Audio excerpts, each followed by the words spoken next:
2. Bonjour à toutes et à tous. Donc, je suis Clément Berriot, c'est moi qui vais animer et modérer cette dernière séquence de la matinée. Merci à tous d'être là, parce que ça va être la meilleure partie. Donc, nous allons consacrer les 30 prochaines minutes à un sujet. On va essayer de faire au plus vite pour traiter un sujet important. Vous le savez, c'est depuis ce matin qu'on en parle. On parle de la souveraineté européenne. Enfin, l'autonomie stratégique plutôt européenne. Donc l'autonomie, ça n'est pas un repli, c'est un enjeu d'avenir. C'est la capacité à choisir, à produire et financer et décider durablement dans un monde où les chocs géopolitiques, les dépendances technologiques et les fragilités de chaînes de valeur redessinent les rapports de force. Donc pour un investisseur, cela pose une question très concrète. Comment identifier les actifs, les filières et les entreprises qui renforcent réellement la résilience européenne? Alors pour en parler, j'ai le plaisir d'être accompagné donc, de Jean-Hervé Lorenzi. Bonjour Jean-Hervé.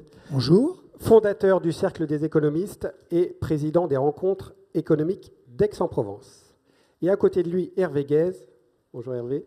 Bonjour. Directeur de la gestion actions et taux chez Mirova.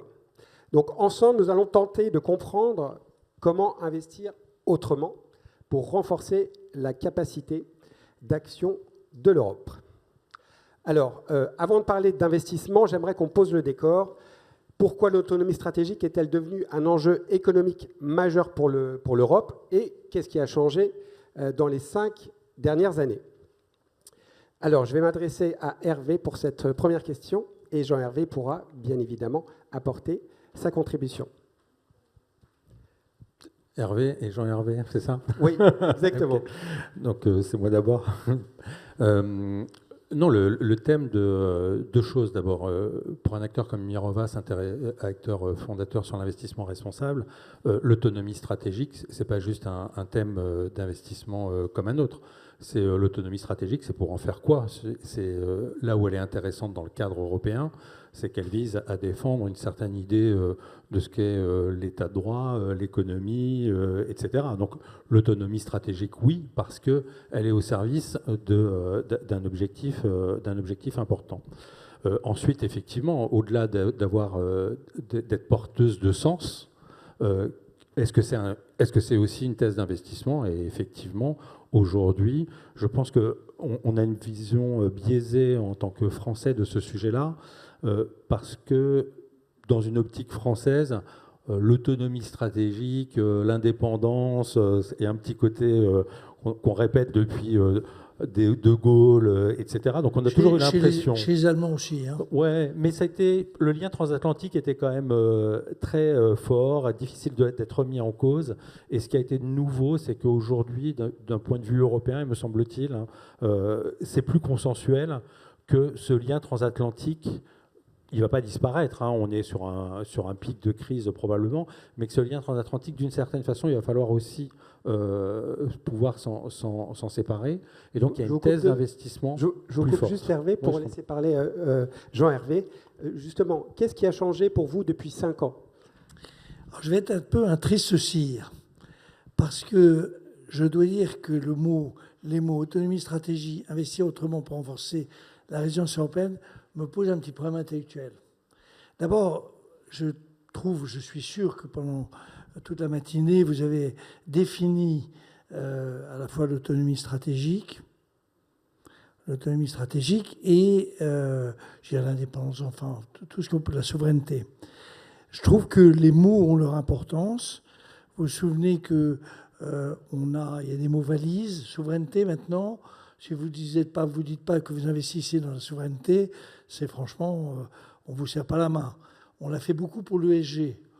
Je veux dire, vous avez vu que la définition pouvait être très variable. En plus, pour moi, la souveraineté, c'est en fait la maîtrise de la chaîne, dans le cas idéal, la maîtrise de toute la chaîne de la valeur et la maîtrise de la décision. si on a ça, on peut dire qu'on est souverain sur un sujet précis. Je ne sais pas, les bonbons, par exemple, on les fabrique, on sait le sucre, etc. Quant au rapport avec la résilience européenne, ça me pose un problème d'économiste. Parce qu'il ne vous a pas échappé que la croissance européenne n'est pas exceptionnelle. Elle est un peu plus forte dans certains pays. C'est pour ça que l'Europe, les termes sont toujours à prendre avec précaution. Forte en Espagne, très faible en France, très faible en Allemagne, avec cette idée assez simple qui a toute une série de raisons, mais qui ne sont pas directement reliées avec la souveraineté, qui sont liées avec l'âge, la démographie. N'oubliez jamais ça. Le sujet majeur de l'Europe, c'est la démographie, le vieillissement.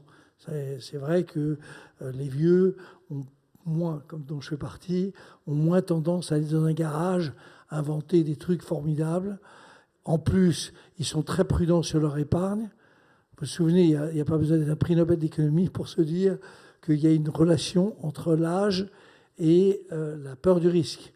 Et donc, c'est tout ça qu'il faut essayer de voir. Moi, je crois beaucoup à l'intérêt de... Alors, je ne sais plus si vous utilisez souveraineté, autonomie, stratégie. Je ne sais pas quel est les termes que vous employez. Mais je le trouve qu'en tant que tel, ça mérite. Le relier avec la résilience, pour moi, c'est un petit problème parce que je n'ai pas encore compris le lien. Mais c'est sûr que l'autonomie stratégique, ou la souveraineté, si on la prend dans ce sens-là, va dans le sens de la croissance en Europe et du maintien d'une croissance forte. Est-ce que la résilience européenne repose essentiellement sur l'autonomie stratégique? Je ne le crois pas. Donc vous voyez, j'ai un petit souci de professeur d'économie, mais c'est pas bien, c'est comme ça, je ne vais pas me changer à mon âge. Merci Jean-Hervé. Alors, Hervé, vous reprenez la main. Quelles dépendances vous semblent aujourd'hui les plus critiques? On parle beaucoup du sujet de la défense, et évidemment, c'est un sujet clé, mais ce qui a fait l'actualité récemment, heureusement, l'indépendance la plus critique aujourd'hui, et c'est la dépendance la plus critique, elle est technologique. C'est-à-dire si aujourd'hui l'Europe a un retard massif et inquiétant pour son avenir, il est sur le domaine de la technologie, de la deep technologie et du spatial. Donc il va falloir... Il y a des atouts, hein, tout n'est pas perdu, mais clairement, c'est l'endroit le plus important, le plus névralgique. Ça ne sert à pas grand-chose d'être dans le monde tel qu'on peut le projeter, de se croire autonome ou souverain si on ne maîtrise pas la technologie. Donc le sujet de la technologie est probablement celui qui va embarquer tout le reste. Après, on a des dépendances industrielles, on est dépendant, notamment sur les ressources qui vont permettre de faire cette révolution technologique, cette révolution environnementale. Donc on a un sujet... Vous avez mentionné la démographie, la géographie est aussi un incontournable. On a beau faire ce qu'on veut, le territoire européen est ce qu'il est. Et donc, on a un sujet sur bien maîtriser dans les chaînes de valeur les approvisionnements en ressources. Voilà. Donc ça, ce sont des éléments oubliés. Évidemment, la défense, la souveraineté alimentaire sont aussi des thèmes importants. Mais je pense que le point névralgique, il est sur la technologie, clairement.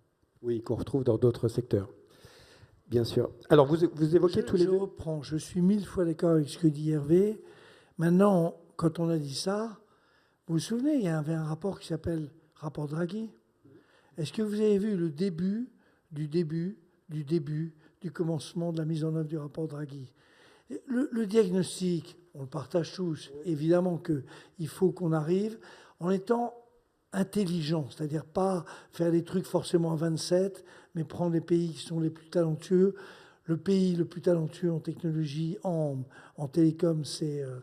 je suis désolé, il y a Garçon d'Orange, M. Vigo a dû quitter, mais objectivement, c'est quand même la Finlande, qui est un petit pays, sur l'éducation. Enfin, chacun a son avantage, un avantage. Notre énorme problème, notre immense problème, il n'est pas sur le manque d'ingénieurs, il n'est pas sur nos capacités technologiques. Regardez-le, vous êtes tous incroyablement intelligents et capables de faire des choses formidables. Notre problème, c'est que notre épargne, notre financement, je tout à l'heure, j'ai entendu des choses qui m'ont un peu surprise. Notre épargne, qui est importante, cette épargne n'est absolument pas dédiée. Absolument pas dédiée. Alors, je vais prendre à un moment le cas de la France, parce que c'est quand même celui qui nous concerne le plus directement. Il n'est absolument pas dédié à, je vais dire, développer la technologie. Est-ce que le rapport Draghi disait qu'il faut 1200 milliards d'investissements. Il a raison. C'est d'ailleurs pas si important que ça. Mais vous les ramassez comment, les 1200 milliards? Souvenez-vous toujours, alors il y a peut-être des remarques très novatrices. Quand on a fait on en a parlé tout à l'heure, quand on a fait le programme nucléaire français, qui est vraisemblablement un des plus gros programmes qui ait jamais eu lieu en Europe, industriel, il a été financé par vous et par moi, avec une garantie de l'État. Il est vraisemblable qu'il faut trouver au niveau européen des modalités, non pas tellement de ce qui est inventé sur l'idée qu'on va faire des financements, j'allais dire, totalement collectifs. J'y crois pas, les Allemands ne veulent pas. Enfin bon, c'est quand même compliqué l'Europe. Mais arriver à récupérer beaucoup de financements chez les personnes qui sont en réalité les plus de 60 ans, n'oubliez jamais ce chiffre-là. 60% de l'épargne financière en France est détenue par les plus de 60 ans. Mais c'est vrai pour les autres pays. Et donc, il faut, les gens comme moi, vous me dites, il est vachement sympa, Hervé, il me dit, j'ai monté une petite start-up, tu vas voir mon garçon, dans 20 ans, je te vais donner un résultat. Objectivement, je vais dire, Hervé, quel bonheur de t'avoir connu, mais franchement, je ne vais pas y aller. Donc il faut garantir, ce qui est le cas d'ailleurs de l'assurance vie, je rappelle, trouver des modalités financières qui permettent de canaliser l'épargne importante de nos pays. Nous restons des pays très riches, mais les canaliser vers des choses qui sont risquées. Ce que les personnes à la retraite, enfin à partir de 60 ans, n'ont aucune envie de faire. Donc il faut trouver les modalités. Alors après, on sera tous d'accord, rapport Draghi remarquable, j'ai dire un peu rédigé un peu, mais j'entendais le mot hier de l'autre rapport qui avait eu beaucoup de succès, le rapport d'Enrico Letta qui avait été sorti 3 mois avant, et il disait, j'étais dans un débat avec toute cette bande, et il disait, le rapport Letta, nos rapports sont désormais dans un truc qui technologiquement est très au point, c'est-à-dire des armoires grises, 4e étage, plus personne n'entend en parler. Donc, posons-nous les vrais problèmes. Le vrai problème, c'est arriver à trouver les modalités de financement, ce qui suppose l'envie de jouer un rôle majeur pour l'Europe, de se retrouver, ce qui mène le monde. Pourquoi est-ce que la Californie, c'est sympathique? Vous le sentez dès que vous arrivez à Los Angeles ou à San Francisco, il y a l'envie, il y a le désir. C'est ça qui fait fonctionner la vie. C'est pas des règles telles ou telles. Et notre principal événement, pour ça que la jeunesse peut jouer un rôle majeur, c'est que la jeunesse se tourne en Europe vers les générations qui ont l'argent et leur dire maintenant, les jeunes, là, pour leur faire plaisir, il faut nous donner, il faut nous mettre de l'argent. Merci Jean-Hervé. Effectivement, je reviens vers vous, Hervé. Alors, vous avez parlé de beaucoup de choses. Je vais essayer d'en résumer quelque chose. Mais moi, ça me rappelle mon grand-père qui, à l'époque, n'investissait que sur des boîtes françaises. Son PEA, c'était tous les fleurons de la France à l'époque. Et même dans sa consommation, c'était uniquement du français. Et je me souviens des discussions un peu houleuses avec sa femme, ma grand-mère, quand elle achetait en douce quelque chose qui venait d'un autre pays. Donc à l'époque, on avait cette épargne française qui était dirigée donc vers la France, et on avait cette consommation aussi des Français vers la France. Alors aujourd'hui, concrètement, comment un investisseur peut-il intégrer ces critères justement de souveraineté européenne dans ses décisions? Et là, Hervé, je vous laisse la main. Non, mais peut-être pour rebondir, parce que évidemment, je bois du petit lait, donc je suis obligé. C'est pas un gérant actif qui investit dans le côté non coté au service du financement de l'économie que je vais me trouver en contradiction avec ce qu'il vient de dire. Et votre grand-père était probablement quand même quelqu'un d'exceptionnel parce que au-delà de la démographie, clairement, culturellement, l'Europe a massivement orienté son épargne avec un biais qui est la liquidité, la sécurité. Enfin, deux biais extrêmement forts, liquidité, sécurité.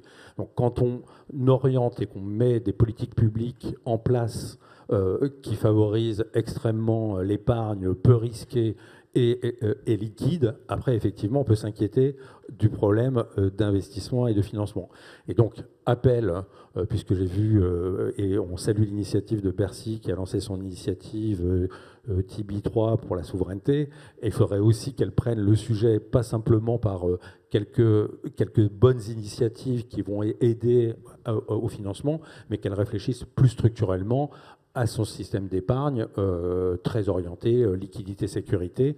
Sinon, les grandes masses n'y seront pas. Si on doit raisonner en masse, les introductions en bourse qui redémarrent, cette année aux États-Unis, on va être sur 250 milliards, et probablement, compte tenu du fait que c'est des introductions en bourse avec un flottant faible, il y aura des effets de second tour, et donc on devrait atteindre 700 milliards d'introductions en bourse. Donc si on n'a pas la profondeur d'épargne pour aller financer les entrepreneurs qui continuent d'innover, et je suis sûr, cher Jean-Hervé, que vous investiriez dans ces entrepreneurs, malgré l'âge. Ouais.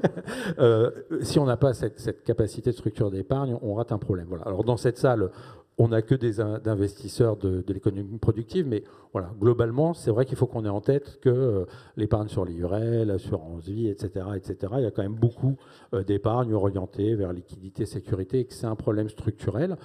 Pour revenir à ce point, je pense que du coup l'autonomie stratégique peut aider ça, c'est-à-dire ça peut aider la prise de conscience que l'Europe a beaucoup d'épargne et qu'elle est mal orientée. Et le thème de l'autonomie stratégique en termes de collecte auprès des épargnants peut aider à faire cette prise de conscience, de se dire mais finalement, quand j'investis, si j'achète un ETF passif qui, dans le action, je finance essentiellement des entreprises américaines, contrairement à ce que faisait votre grand-père. Si je fais de l'épargne de précaution sur un livret, je ne contribue pas à cet effort de souveraineté européenne. Après, comment identifier les entreprises ? Clairement, enfin, aujourd'hui, on a quelles sont les technologies critiques, quelle est la capacité des entreprises à innover. Enfin, c'est le thème clé. Hein. Je parlais de la technologie. Enfin, on peut mettre en place des plans stratégiques, un état stratège, etc. La réalité, c'est que d'abord et avant tout, c'est l'innovation, c'est les entrepreneurs, et c'est là-dessus qu'il faut être capable d'identifier les investissements. C'est peut-être par rapport à la différence des grands programmes nucléaires. Aujourd'hui, si on n'a pas l'écosystème de recherche, d'innovation, on rate ce qui est en train de se passer en termes de tournant technologique. Après, l'adéquation au grand programme d'investissement, c'est vrai que c'est un sujet. Et j'espère que les rapports l'État et Draghi sortiront aussi des placards pour se traduire en programmes d'investissement européens et nationaux sur les filières clés. Juste, non, parce que Hervé parle, ça change un peu l'ordre qui avait été prévu, mais il faut que ce soit plus joyeux. Hervé a raison sur beaucoup de choses. Si on essaie d'être un tout petit peu opérationnel, premier sujet, qui est une condition nécessaire mais pas suffisante, avoir un marché européen des capitaux. C'est pas facile, c'est très compliqué, et c'est pas très facile parce que les pays ont leur tradition. Mais on doit y arriver, en tout cas dans les 3-4 ans, on devrait y arriver. Deuxième sujet, la question que vous devriez nous poser, mon cher ami, c'est qu'est-ce qui fait rêver les gens ? Parce qu'objectivement, on dit la souveraineté européenne, franchement, on sort dans la rue, là, et alors la souveraineté européenne, ça va vous empêcher de... Les gens ne le vivent pas dans leur trip. Donc, il faut arriver à retrouver, ça rejoint un peu ce que je disais, c'est l'espèce d'envie, le désir, l'imaginaire, la possibilité finalement de se dire « je participe à une grande aventure ». La grande aventure, elle est spatiale. Alors, on a un atout formidable, c'est que le Elon Musk, il est quand même insupportable. Donc, quelque part, c'est un atout. Je rappelle juste que nous avons une très bonne entreprise qui s'appelle Eutelsat, mais qui est désormais concurrencée pour sa constellation de bas de gamme, enfin pas de bas de gamme, de hauteur limitée, elle est concurrencée par plusieurs projets qui posent problème. Si on ne donne pas l'impression aux gens qu'on est en train de créer un univers européen qui fasse rêver, on peut faire tous les colloques du monde, on peut demander à Draghi de faire le 14e truc, ça ne sert à rien.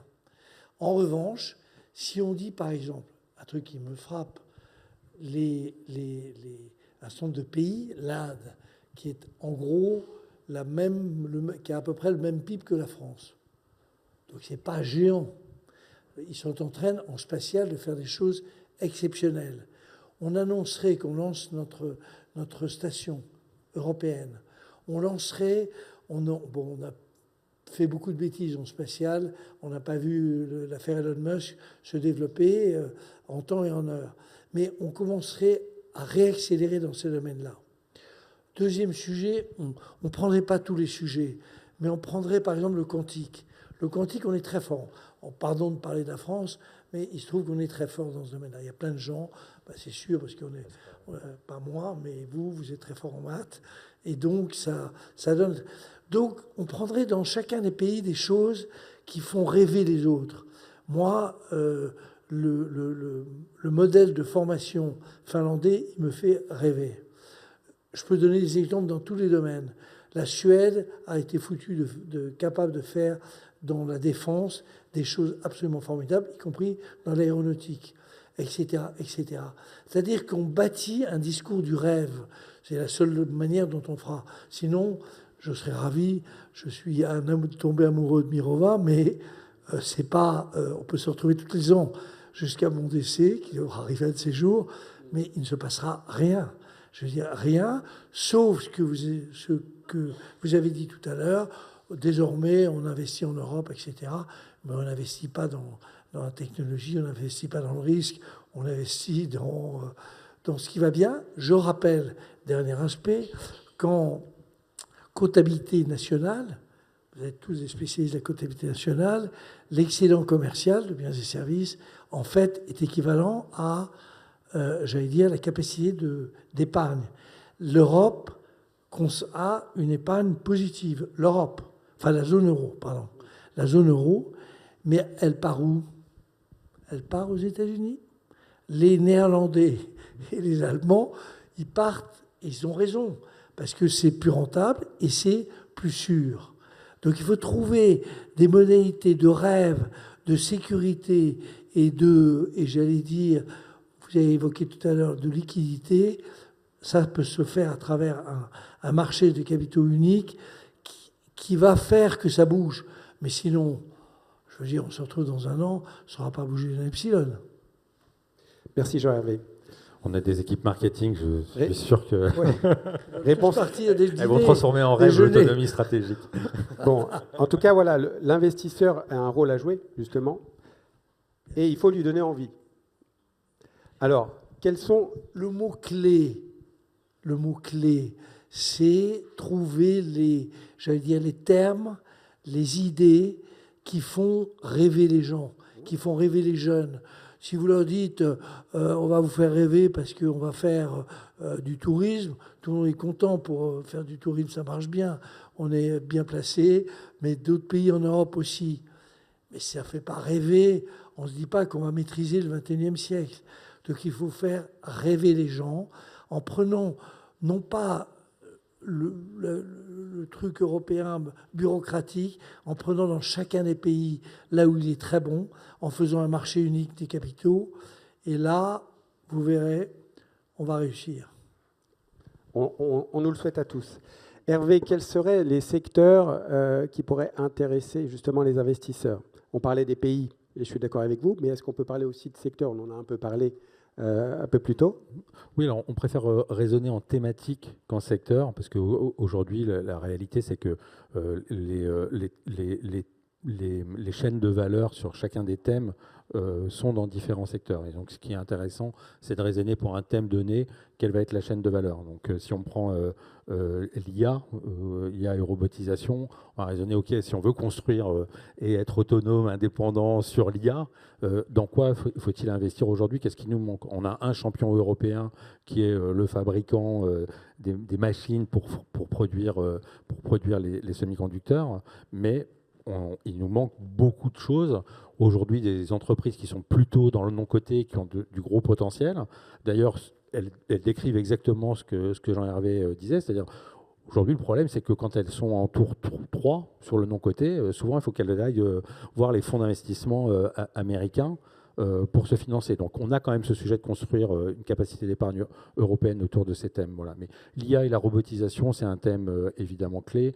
La réindustrialisation est un thème clé avec l'emploi. La défense est un thème clé. Le marché des capitaux, la finance.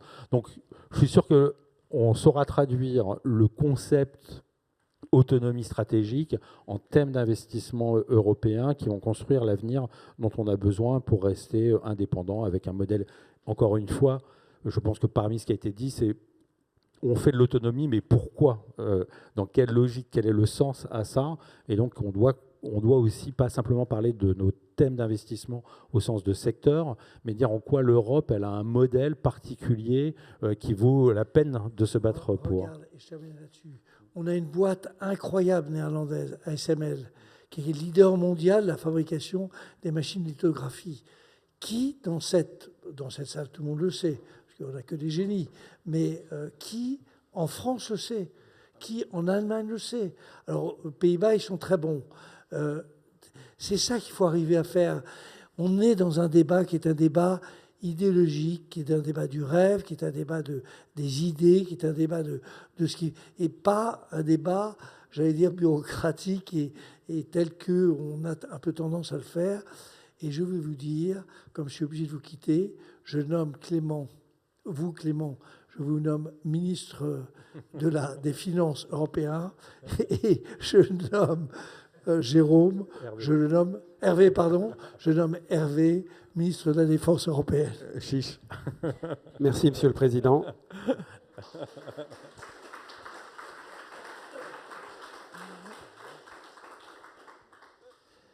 Alors, on parlait de thématiques. Est-ce qu'il n'y a pas des thématiques qui sont trop en retard? Ou quelles thématiques il faudrait privilégier si on les compare par rapport à ce qui se fait ailleurs dans le monde? Ouais, alors maintenant, il faut que tu me dises, Monsieur le Ministre. Monsieur le Ministre. Non, clairement, on est en retard, en tout cas sur la technologie en Europe, ça c'est sûr, mais c'est pas un retard insurmontable. Donc, quand on regarde les tests d'investissement sur la partie cotée sur le secteur technologie, et SML, ça a été dit, il y a quelques entreprises sur les semi-conducteurs, et puis après, on a un grand vide en termes de champions européens. Mais encore une fois, il y a des entreprises dans le non-coté qui sont à des tours de table intéressants. Sur le spatial également, on a des entreprises cotées comme Eutelsat, ça a été dit, mais aussi Exploration. Donc il y a beaucoup d'entreprises qui vont arriver bientôt à maturité. J'espère qu'elles s'introduiront dans des conditions boursières pas aussi folles que celles qu'on a vécues chez quelqu'un qui, là, pour le coup, sait très bien vendre du rêve. Mais ce thème-là est un thème, à mon avis, sur lequel on aura des introductions en bourse importantes. Sur la partie industrie, on a aussi beaucoup à réinvestir. Le domaine financier est arrivé, est revenu d'un point de vue investissement. Ça a été un secteur sur lequel qui a été complètement abandonné. Le renforcement sur l'union des marchés de capitaux devrait aussi redonner de l'élan à ce thème-là. Donc, globalement, aujourd'hui, on peut investir sur des thèmes assez diversifiés, qui en construction de portefeuille est quand même intéressant, sur des champions européens qui vont bénéficier de programmes d'investissement, mais surtout qui ont des capacités d'innovation importantes. Ça, on le regarde et on le score. Et on aura, je pense, dans les années qui viennent, un dynamisme en termes d'introduction en bourse sur les secteurs dans lesquels on est en retard assez intéressant. Et si on peut donner un horizon de temps, on parle de non-coté, le temps que ce soit peut-être introduit en bourse ou que ça se développe. Sur les États-Unis, ils sont en avance. Donc là, on va avoir, on a eu SpaceX, on va probablement avoir OpenAI, Anthropic d'ici la fin de l'année et d'autres investissements. Je pense que les concurrents européens, on est sur 2028-2029. Mais on va avoir à cet horizon-là beaucoup d'investissements. Et ce qui est dans les initiatives et dans l'idée qu'on se fait des introductions en bourse, là aussi quelque chose qu'il va falloir changer. Qui pense investissement coté pour suivre les introductions en bourse, on a toujours l'impression qu'il faut favoriser les petites et moyennes entreprises, les fonds small et mid cap. Aujourd'hui, les introductions en bourse vont se jouer à une échelle sur laquelle on aura besoin de fonds de grande capacité pour absorber des introductions en bourse qui ne seront plus du tout les petites IPO qui vont servir. On a un écosystème qui s'est développé différemment et donc des valorisations dans le non-coté qui sont déjà à plusieurs milliards d'euros. Et donc on aura des introductions en bourse sur lesquelles il faudra conceptuellement avoir des fonds sur l'autonomie stratégique qui sont de taille importante et qui sont à capacité à financer ces IPO. En tout cas, c'est ce à quoi nous on travaille. Merci pour ces éclairages, Hervé. Alors, avant de conclure, je voulais donner la parole à Jean-Hervé, mais il est parti. On va finir sur un point. Quel message vous aimeriez laisser aux gens présents dans la salle sur tout ce qu'on s'est dit depuis une trentaine de minutes? Quel serait le message clé pour vous? Que l'autonomie stratégique européenne, avec la transition environnementale et le thème d'investissement des prochaines années en Europe, on a deux thèmes importants, la transition environnementale et l'autonomie stratégique européenne. La transition environnementale est d'ailleurs portée par le sujet de la technologie et des besoins énergétiques. Ils sont cohérents. Ce sont les deux thèmes structurants d'investissement aujourd'hui. Et en plus d'être des thèses d'investissement, ce sont des thèses qui sont porteuses de sens. À nous, comme Jean-Hervé Lorenzi l'a dit, de construire du rêve autour de ce thème. Mais contrairement à Elon Musk, de ne pas vendre que du rêve et de délivrer de la performance et de la rentabilité sur ces thèses. Et est-ce qu'on va avoir peut-être une lettre qui va se rajouter aux critères ESG? Est-ce qu'on aurait un ESGS qui pourrait se dessiner? Alors, le thème de... Tu mentionnes le sujet de la défense, souveraineté, souveraineté. Les critères ESG aujourd'hui qui sont... Oui, mais c'est un peu ce que je disais, c'est-à-dire que l'ESG, il a été construit à un moment donné où on était encore dans un schéma très global, objectif développement durable à l'échelle des Nations Unies, on partage tous des objectifs communs, etc. Aujourd'hui, la fragmentation géopolitique oblige bien à se reposer la question de se dire qu'est-ce que ça veut dire, est-ce qu'on serait capable de se dire aujourd'hui, on définit des objectifs qu'on va partager Chine, Russie, États-Unis, Europe. On voit bien qu'on n'est plus dans cette même configuration. Et donc oui, le thème en Europe de la souveraineté encapsule cette idée qu'on s'était faite d'une économie, d'un capitalisme responsable. C'est un modèle qui aujourd'hui est clairement pas partagé, qui est attaqué dans le monde. Et donc défendre l'autonomie stratégique, c'est quelque part défendre une certaine idée de ce qu'est l'économie et donc une certaine idée de l'investissement responsable. Merci Hervé. Merci à tous pour votre présence. C'est l'heure de la conclusion. Donc moi j'ai entendu 3 messages forts. D'abord l'autonomie, elle se mesure, on l'a vu en début de parole, les dépendances critiques, la propriété technologique et l'ancrage industriel. Ensuite, elle se finance, les infrastructures, les technologies clés, les chaînes de valeur résilientes et enfin elle se pilote via des analyses propriétaires, un engagement actionnarial exigeant. Donc il y a beaucoup à faire, mais en tout cas, voilà, c'était important pour nous de vous retranscrire les points de vue donc, de Jean-Hervé et d'Hervé. Et je vous souhaite à tous une excellente continuation. Merci. Merci.